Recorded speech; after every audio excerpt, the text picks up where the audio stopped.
Assalomu alaykum Yorqinbek o'z kanalining obunachilari hamda chorva ishqibozlari.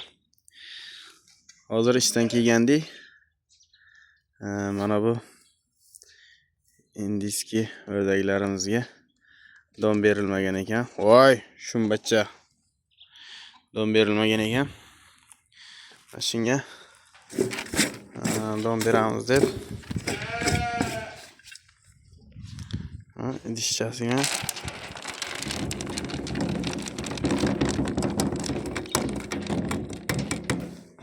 Hoş, rahat, gel, kaç.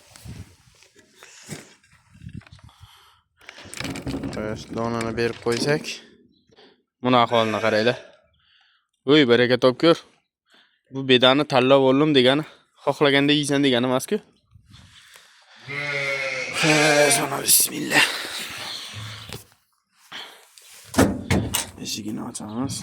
Oldingi videomizga bilsalaringiz, suv muammo bo'lganda, suv idish muammo bo'lganda, mana donga kelmay qochib, mana shunaqa qilayotdi, mana. Ye boshladi donlarni. Mana suv idishini ham bochkamiz og'zini suv idish qilib qo'ygandik. Mana bir eski bir faqirchani topib suv berib qo'ydik. Nasib bo'lsa, ilmakchasini o'tkazamiz.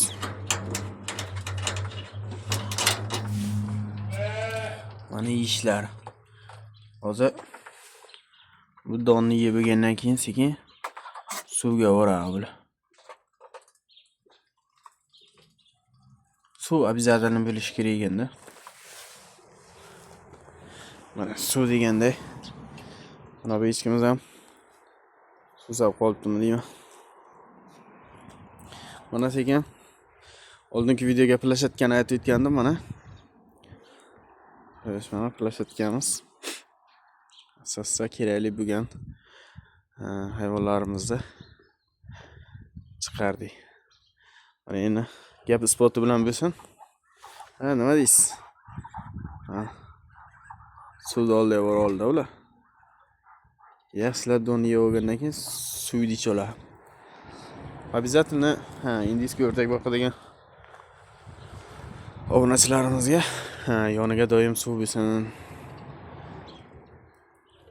deb maslahat bera olaman, qo'rqmasdan. Hammalariga rahmat. Obuna bo'ling, like bosing. Eng muhimi salomat bo'ling. Bizni kuzatib borishni davom eting. Sog' bo'ling, salomat bo'ling.